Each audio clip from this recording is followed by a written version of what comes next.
My name is Max Hilton. I'm Managing Director of Claris Risk. We're a financial technology company focused on risk reporting. That includes provision of regulatory risk data such as Annex IV, PRIIPs, KITs, EMTs and EPTs, but also independent risk reporting to boards and investors.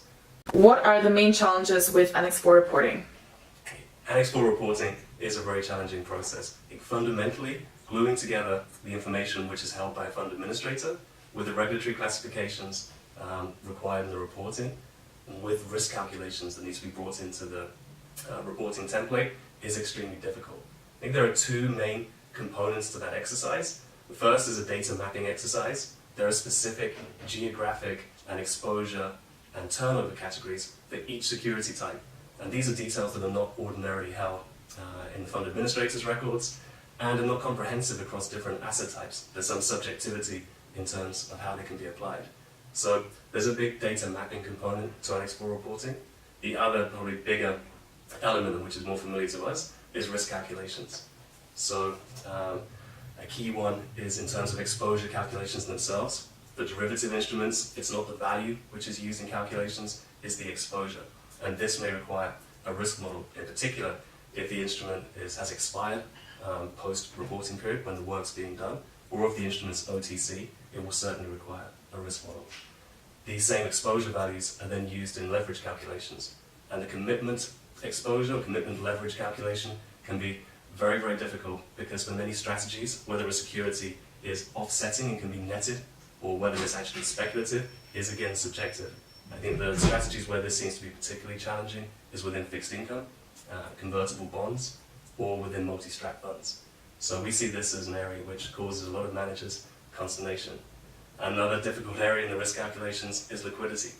For equity instruments, it's fairly objective, liquidity is known, but for fixed income instruments in particular, or for collective investments, this information is not readily available. And for fixed income, may require a model. We apply a model to infer liquidity from price movements. And for collective investments, this information is private, but again held in databases, so it can be included and incorporated into aggregate fund reporting. Another very difficult component to the Annex IV is stress testing. So again, stress testing funds which contain illiquid instruments or predominantly private asset funds is very, very hard.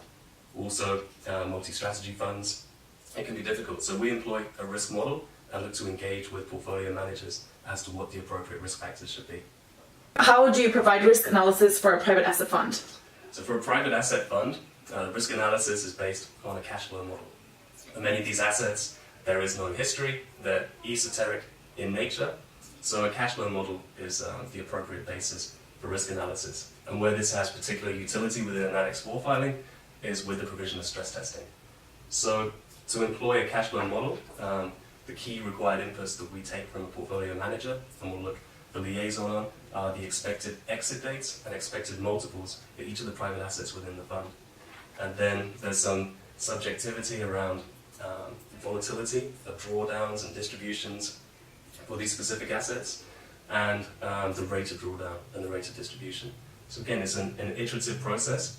We look to provide some discipline and framework as to how to arrive at the results. But I think in general, we see increasing utility on the part of boards and investors in having a framework and process which supports some of the regulatory data that's being provided, particularly, say, stress testing results for a private asset fund. Are there any overlaps with the requirements for PRIIPs? So probably this time last summer, in 2017, we started looking in detail on PRIIPs and hoping that there would be the possibility to leverage some of the data sets and functionality that we have in place for Annex IV reporting. Annex IV reporting requires the provision of net and gross performance returns in the other operational risk aspects. So having this data to hand and stored, we've enhanced some of the fee calculations and fee details we have within our systems, but the performance scenario requirements for PRIIPs can largely be based on these data sets. So yes, there is a good overlap. A lot of the static details that one needs to have on a fund for Annex IV reporting is the same detail that gets reported within PRIIPs KITs. So that means that for many more liquid UCITS or alternative investment funds that are Category 2 PRIIPs, it hasn't been so onerous. I think, again, a lot of the industry struggles for private asset funds that have the requirements to produce a PRIIPs kit, probably going to be classified as a Category 1 PRIIPs. So they need to produce performance scenarios. And again, we found utility with the same cash flow model that's used to provide stress testing for Annex IV, the framework's in place to provide the performance scenarios required for a PRIIPs kit. The difference is that there's a specific required holding period that one needs to produce the performance scenarios for a PRIIPs kit, but in essence, it's the same modeling. There's a specification on the number of simulations and on the distribution you take. But we found good utility and opportunity to provide both Annex IV and PRIIPs kits. Is there any additional utility beyond compliance for all of the data and calculations required under Annex IV? Regulatory risk reporting requirements continue to grow and evolve. Most recently, we've been looking at CP86 in Ireland, issued by the Central Bank of Ireland, and it's very prescriptive in terms of risk management functions with specific requirements on the processes, systems, and the responsibilities for the individuals involved.